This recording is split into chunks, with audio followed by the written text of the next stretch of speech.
Hello everyone, welcome back to our YouTube channel Appify. So today in this video I'll show you how to send connection request on LinkedIn. So without getting further, let's jump into our video.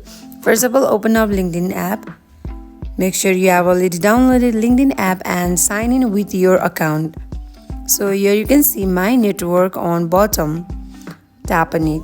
Once you tap on it, there is a list of person.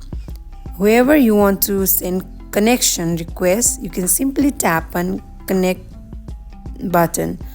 So whenever a person accepts your invitation, your connection request, then it will show you connected, but for now it is pending.